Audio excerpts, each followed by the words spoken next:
ઓમ શ્રી ગણેશાય નમઃ. જય શ્રી કૃષ્ણ મિત્રો. લોટી લઈ ગયો નારાયણ. મિત્રો, આ સરસ મજાની કથા છે, સરસ મજાની વાર્તા છે, એક ડોસીમાની છે, ભગવાન નારાયણની કથા છે. પૂરા ધ્યાનથી અને મનથી સાંભળજો. ભગવાનનું નામ લઈએ અને ભગવાન આપની સહાય ન કરે, ભગવાન ન આવે એવું તો બને જ નહીં. એ આ વાર્તામાં તમને જોવા મળશે. તો મિત્રો, તમે આ વાર્તા પૂરી સાંભળજો અને જો સારી લાગે તો લાઈક, શેર અને મારી ચેનલને સબસ્ક્રાઈબ પણ જરૂર કરજો. એક ગામમાં જમનામાં કરીને એક ડોશીમાં રહેતા હતા. તે જમના ડોશીમાને ભગવાનના નામ હારે કંઈ લેવા દેવા નહીં.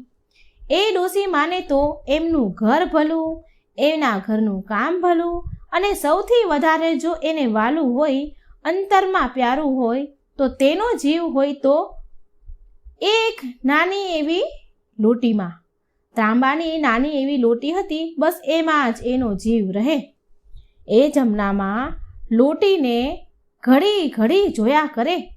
દિવસમાં કામ કરતાં કરતાં થોડી થોડી વારે લોટીને જોયા કરે. જાણે કે એક બાળકને એની માં જોતી હોય, એક માં એના બાળકને વારે વારે જોયા કરતી હોય, એમ એ જમના ડોશીમાં વારે વારે એ લોટીને જોયા જ કરે. કચરો વાળતા હોય તો વાળતા વાળતા પણ 3 થી 4 વખત લોટીને જોઈ જ લે. આટલી બધી લોટી વાલી એમને. એ ડોશીમાના ઘરના બારણાના ખૂણા પાસે ડોશીઓ ભજન કરે. પાડોશીની ડોશીઓ સત્સંગ, ભજન, કીર્તન કરે. એટલે જમના ડોશીમાને બોલાવે, ચાલો જમનામાં સત્સંગમાં. જમના ડોશી તો ઘસીને ના કહી દે, તમારે બધાને સત્સંગ કરવો હોય તો કરો, મારે નથી આવવું. ચોખ્ખી ઘસીને ના પાડી દે. એમને તો ભગવાન સાથે કંઈ લેવા દેવા જ નહીં, કેમ કે જમનામાને તો ભગવાનના નામ સાથે કંઈ લેવા દેવા જ ન હતા. એ શું કામે સત્સંગમાં જાય? એને તો બસ લોટીમાં જ જીવ. એ સમયે એ વખતે બરાબર થોડા દિવસ થયા એટલે ગામમાં ભાગવત સપ્તાહનું આયોજન થયું. ગામમાં ભાગવત સપ્તાહ પારાયણ બેઠી એટલે ગામની ડોશીઓ જમના ડોશીમાને બોલાવા જાય કે જમના ડોશીમાં, હાલો આજે ગામમાં પારાયણ છે, પોથી યાત્રા છે, ચાલો ને, મજા આવશે. એટલે જમના ડોશીમાં બોલે કે તમારે જાવું હોય તો જાઓ, મારે કંઈ આવવું નથી.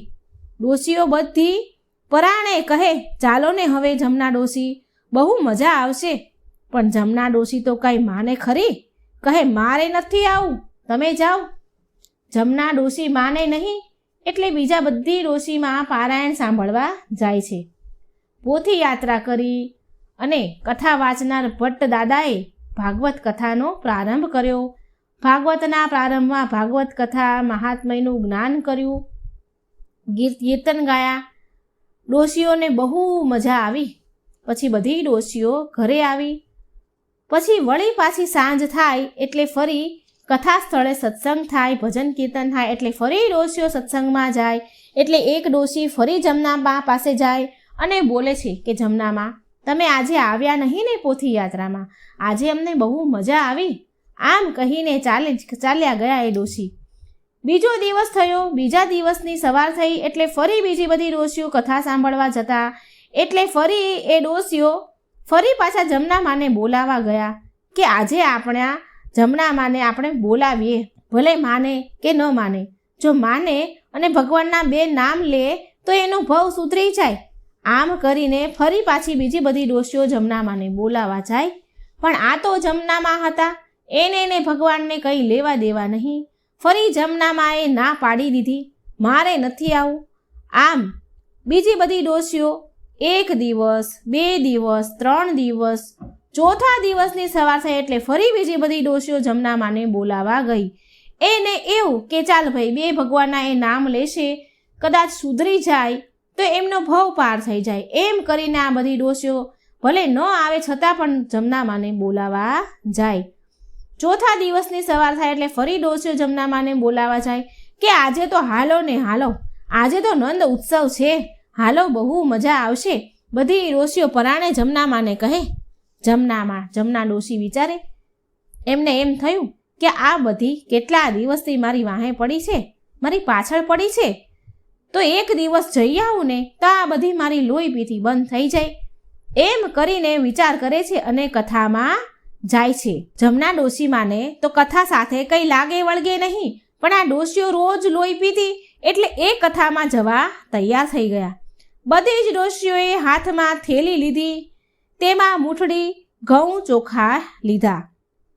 અને જમના ડોશીએ હાથમાં થેલી તો લીધી, પણ તેમાં ચોખા ઘઉં મૂઠડી નહીં, પણ તેમાં તેનો જે જીવથી વાલી જે લોટી હતી નાની એવી એ લીધી. અને જમના ડોશી ગયા બધાની હારે કથામાં. હવે એ દિવસે કથામાં નંદ ઉત્સવ હતો, એટલે બહુ લોકો આવે, બહુ ભીડ હોય, બેસવાની જગ્યા મળે નહીં, એટલે આ બધી ડોશીઓ વહેલી જ પહોંચી ગઈ કથામાં. ભટ્ટદાદા કથા વાંચવા આવે એ પહેલાં બધી ડોશીઓ પહોંચી ગઈ. અને જમના ડોશી તો ત્યાં સરસ મંડપ બાંધેલા હતા, એટલે એક મંડપના થાંભલા પાસે ટેકો દઈને બેસી ગયા અને આંખ બંધ કરીને બેસી ગયા. બીજી બધી ડોશીઓએ સત્સંગ કર્યો. ભટ્ટદાદાને આવવાની વાર હતી, માટે બધી ડોશીઓએ સત્સંગ ચાલુ કર્યો. અને જમનામાં તો ટેકે આંખો બંધ કરીને સૂઈ ગયા. એમને તો નીંદર આવી ગઈ. પછી આવ્યા ભટ્ટદાદા. એમણે મંગલાચરણ કર્યું, ધૂન ગવડાવી, કથા કરી, નંદ ઉત્સવ કર્યો. ભટ્ટદાદાની પણ તે ડોશી ઉપર દૂરથી નજર પડી એટલે ડોશીમાં સૂઈ ગયા હતા. એમણે પણ જોયા. પછી તો પ્રસાદ વહેંચાયો પંજરીનો અને બધા એ પ્રસાદ લીધો અને ઊભા થઈને ચાલતા થાય છે. ભટ્ટદાદા ઉતરીને તેના ઉતારે ગયા. કથા પૂરી થઈ એટલે ત્યાં એમના ઉતારે ગયા. બધી ડોશીઓ જે જમનામાં જોડે હતી એ બધી ઊભી થઈ, પણ જમનામાં ઊભા ન થયા. બધી ડોશીઓને તો ફાળ પડી કે અરે આ જમનામાં તો ટેકે સૂઈ ગયા છે, જમનામાં ગયા કે શું, કેમ હલતા નથી? એટલે ડોશીઓએ હાથ બાવડું પકડી અને ઉઠાડ્યા અને ઊભા થાવ કે કથા પૂરી થઈ ગઈ. જમનામાં કહે કે કથા પૂરી થઈ ગઈ. જમનામાં ઊભા થયા અને થેલી લીધી તો થેલી સાવ હળવી ફૂલ જેવી લાગી. એટલે જમનામાને તો ફાળ પડી. એટલે એને ઝટ થેલીની અંદર જોયું તો થેલીમાં લોટી નહીં, લોટી કોઈક ચોરી ગયું. પછી તો શું જમનામાએ ઉપાડો લીધો, બધી ડોશીઓ સાથે બોલવા લાગ્યા, ઝઘડવા લાગ્યા કે હું તમને બધાને ના પાડતી હતી, મારે નથી આવું, મારે નથી આવું. જુઓ હું અહીં આવી, બોલો મારો શું ફાયદો થયો? મારી લોટી કોઈક લઈ ગયું, મારી જીવથી વાલી લોટી લઈ ગયું કોઈક. મારી લોટી વગર તો મારો જીવ મૂંઝાય. હવે હું કંઈ ન જાણું, મને મારી લોટી લઈ આવી દો, મારી લોટી લાવી દો. એમાં એક ડોશીમાં તો એમ બોલ્યા, અરે આને ક્યાંથી અહીં લાવ્યા, આને ન લાવ્યા હોત તો સારું હતું. હવે શું કરશું, એની લોટી ક્યાંથી લાવી? કથામાં ઘણા લોકોને પૂછ્યું બધી ડોશીઓએ કે તમે કોઈએ લોટી જોઈ, કોઈ લોટી લઈ ગયું, ત્રાંબાની નાની એવી લોટી હતી, લોટી ખોવાઈ ગઈ છે, તમે કોઈએ જોઈ? પણ કોઈ હા ન પાડે.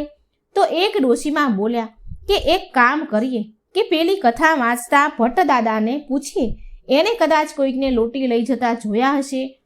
એટલે બધી ડોશીઓ જમનામાને લઈને ગયા ભટ્ટદાદાના ઉતારે. ભટ્ટદાદા બોલ્યા, આવો ડોશીમાં.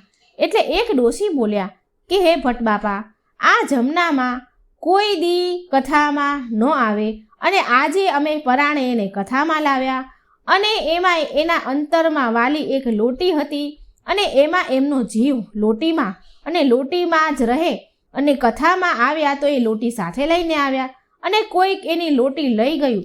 તમને ખબર છે એ લોટી કોણ લઈ ગયું? ભટ્ટ બાપા બોલ્યા, ક્યાં છે જમનામાં? જમના ડોશી બોલ્યા, આ રહ્યા જમનામાં. ભટ્ટદાદા ઓળખી ગયા કે આ તો એ જ ડોશી છે. હું કથા વાંચવા પહોંચ્યો એની પહેલાં સૂઈ ગયા હતા અને કથા પૂરી કરીને આવ્યો તોય ઉઠ્યા ન હતા. આ એ જ ડોશી છે. ભટ્ટદાદા બોલ્યા. ભટ્ટદાદાએ એની બુદ્ધિ વાપરી અને બોલ્યા, અરે હા, આ ડોશીમાની લોટીને તો મેં જોઈ હતી. એક છોકરો એની લોટી લઈને જતો હતો. એટલે જમનામાં બધી ડોશીઓને ધક્કો મારીને ભટ્ટદાદાની આગળ ઊભા રહી ગયા અને બોલ્યા કે હે ભટ્ટદાદા, એ છોકરો કોણ હતો? ભટ્ટ બાપા બોલ્યા કે એ મને ખબર નથી, એના બાપાનું નામ મને આવડતું નથી. જમનામાં બોલ્યા કે તમને એ છોકરાનું નામ આવડે છે? ભટ્ટદાદા બોલ્યા કે એ છોકરાનું નામ તો નારાયણ હતું.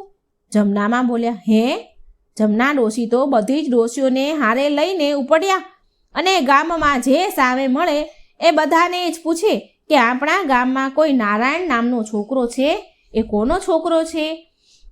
જે મળે એને બધાને જ પૂછે, એટલે જે મળે એમ કહે કે ડોશીમાં આ નામનો છોકરો તો મેં જોયો નથી, આ નામ જ અમે તો પહેલી વાર સાંભળ્યું. જે કોઈ એમને સામે મળે ને પૂછે તો બધા જ આવો જવાબ આપે.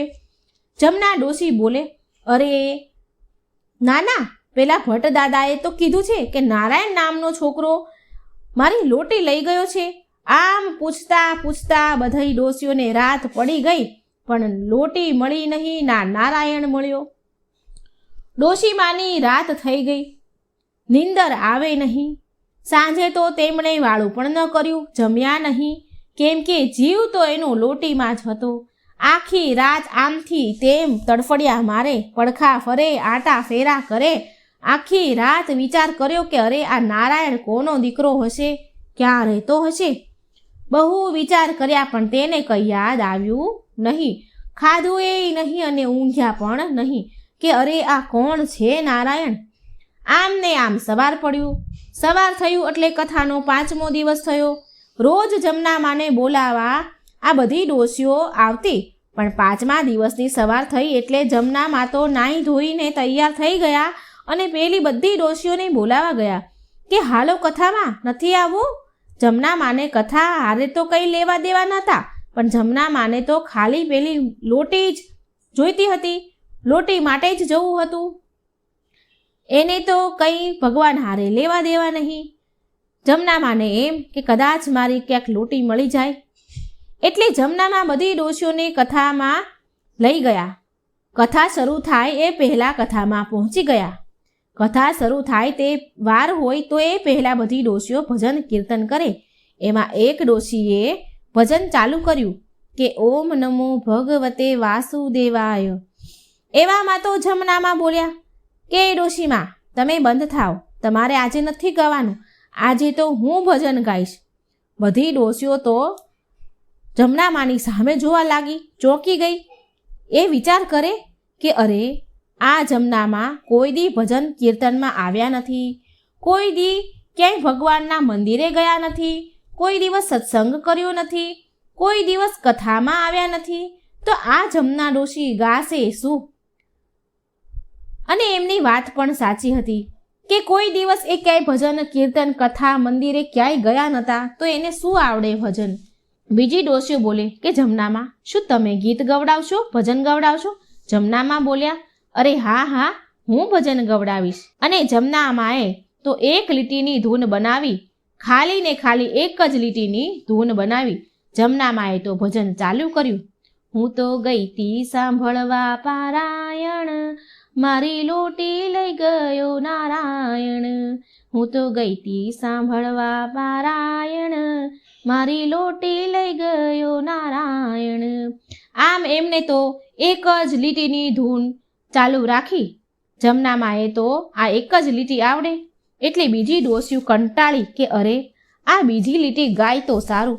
પણ જમનામાને ભગવાન ભજવાની થોડી વાત હતી, એને તો બસ લોટી જ જોઈતી હતી, લોટીની જ પડી હતી.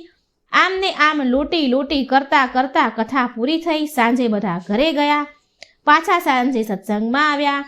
ફરી ડોશીમાએ પહેલાંની જેમ બેસી ગયા, કોઈને ભજન ગાવા ન દીધું અને આ એક જ લીટીની ધૂન એમણે ફરી ચાલુ કરી. મારી લોટી લઈ ગયો નારાયણ, હું તો ગઈ હતી સાંભળવા પારાયણ, મારી લોટી લઈ ગયો નારાયણ. બસ આ એક જ ભજન સવાર સાંજ કથામાં ચાલુ રાખે. ઘરે આવે તો એ પણ ચાલુ રાખે, ઘરમાં કચરો વાળે તો પણ આ જ ચાલુ રાખે. મારી લોટી લઈ ગયો નારાયણ, મારી લોટી લઈ ગયો નારાયણ. આ કચરા વાળતા વાળતા સવાર સાંજ સૂતા બેસતા ખાતા પીતા એક જ ચાલુ રાખે. હવે તો શેરીઓના છોકરાને પણ આ જમનામાનું ગીત આવડી ગયું અને જમનામાને ચીડવવા લાગ્યા. ડોશીમાં જ્યારે શેરીમાં નીકળે તો છોકરાઓ પણ આ ગાવા લાગે કે હું તો ગઈ તી સાંભળવા પારાયણ, મારી લોટી લઈ ગયો નારાયણ. છોકરાઓ જમના ડોશીમાને પૂછે, હે જમનામાં તમારી લોટી મળી કે નહીં? આ કોણ છે નારાયણ? જમનામાં બોલે, ના ના, નથી મળી. ઉદાસ ચહેરે બોલે, છોકરાઓ, તમને ખબર છે કોણ છે આ નારાયણ? છોકરાઓ બોલે, ના ના જમનામાં, આ નારાયણ નામનો તો કોઈ દી છોકરો અમારી સાથે રમવા આવ્યો નથી અને અમે જોયો પણ નથી.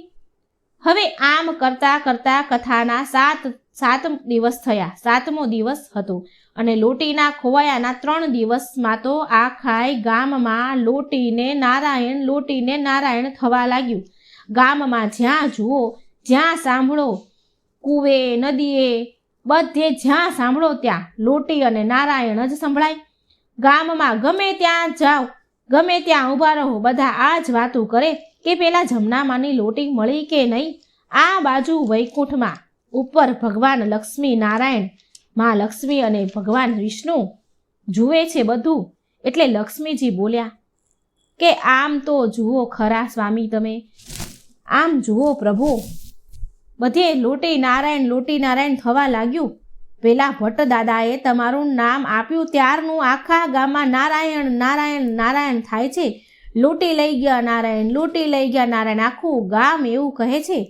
અને પેલા જમના ડોસીમાને તો લોટી વગર ગળે ખાવાનું પણ નથી ઉતરતું.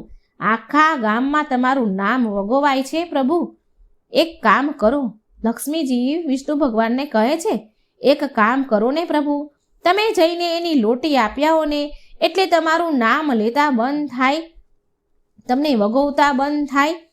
નારાયણ પ્રભુએ લક્ષ્મીજીની વાત માની અને શ્રી નારાયણ ભગવાને એ સમયે નાના એવા બાળકના સ્વરૂપ લીધું અને નારાયણ બની અને હાથમાં નાની એવી ત્રાંબાની લોટી લઈને છેક વૈકુંઠમાંથી ધરતી પર આવ્યા જમનામાને લોટી આપવા માટે. કથાનો 7મો દિવસ હતો. જમનામાં કથામાં આવીને બેસી ગયા હતા. ભગવાન આવ્યા લોટી લઈને અને જમનામાને બૂમ પાડી કે ઓ જમનામાં, તમારી લોટી મળી ગઈ કે નહીં? જમનામાં ઉદાસ થઈને બોલ્યા, ના રે ના, લોટી મળી નથી અને મને તો લોટી વગર ખાવાનું ગળે ઉતરતું નથી. લોટી વગર તો મને ઊંઘ પણ આવતી નથી. અને ત્યારે ભગવાને કીધું, બાળ સ્વરૂપમાં નારાયણ આવ્યા હતા, એને બોલ્યા કે લો જમનામાં, આ તમારી લોટી, હું તમને લોટી આપવા આવ્યો છું, લોટી દેવા આવ્યો છું. આટલું ભગવાન બોલ્યા એટલામાં તો જમનામાએ લોટી હાથમાંથી જટ આંચકી લીધી અને લોટીને ફેરવીને જોવા લાગ્યા અને બોલ્યા કે આ જ મારી લોટી છે. પછી ભગવાન થોડાક 2 ડગલા પાછળ હટી ગયા. એમને ખબર કે આ ડોશીમાં પકડશે. જમનામાં બોલ્યા કે તારું નામ શું છે અને તું આ લોટી તને ક્યાંથી મળી? એટલે ભગવાન બોલ્યા, મારું નામ નારાયણ છે. જમનામાં તરત જ નારાયણનો હાથ પકડવા ગયા ત્યાં તો ભગવાન દોડીને ચાલ્યા ગયા, ભાગી ગયા. પછી સાંજે કથા પૂરી થઈ. છેલ્લો દિવસ હતો, પોથી યાત્રા નીકળી. એટલે એક ડોશીમાં ગીત ગાતા હતા કે રસિયો રૂપાળો રંગ રેલિયો, ઘેર જાવું ગમતું નથી. એટલે જમનામાએ ડોશીમાને ગીત ગાતા બંધ કરાવી દીધા અને બોલ્યા, ગીત તમે નહીં ગાશો, હું ગાઈશ. બધી ડોશીઓ વિચાર કરે કે આ ફરી ડોશી એકની એક ગીતની કડી ચાલુ રાખશે. અને એક ડોશીમાએ તો પૂછ્યું, હે જમનામાં, તમારી લોટી મળી ગઈ? જમનામાં બોલ્યા, હા, મારી લોટી મને મળી ગઈ. એટલે એ ડોશીમાં બોલ્યા કે હાશ, હવે તો લોટીનું ગીત નહીં ગાય. જમનામાએ તો ચાલુ કર્યું, હું તો ગઈ તી સાંભળવા પારાયણ, મારી લોટી દઈ ગયો નારાયણ. જમનામાએ છેક પોથી યાત્રા પૂરી થઈ ત્યાં સુધી આ લોટી દઈ ગયો નારાયણ એ ગીત ચાલુ રાખ્યું. તો મિત્રો, આ સરસ મજાની વાર્તા હતી અને આ કથામાં કહેવાનો ભાવાર્થ એવો છે કે તમે તમારા સ્વાર્થ માટે પણ જો તમે ભગવાનનું નામ લો ને તો પણ તમારો સ્વાર્થ પૂરો કરવા માટે નારાયણ આવે જ છે. એમાં કોઈ સંશય નથી. પણ તમારે એનું નામ લેવું પડે છે, એમને યાદ કરવા પડે છે. તો મિત્રો, જો તમને આ વાર્તા સારી લાગે તો લાઈક કરજો, શેર કરજો અને મારી ચેનલમાં જો નવા હોય તો સબસ્ક્રાઈબ જરૂર કરજો. કોમેન્ટ બોક્સમાં શ્રી લક્ષ્મી નારાયણનું નામ જરૂર લખજો. જય શ્રી કૃષ્ણ. રાધે રાધે. Thank you.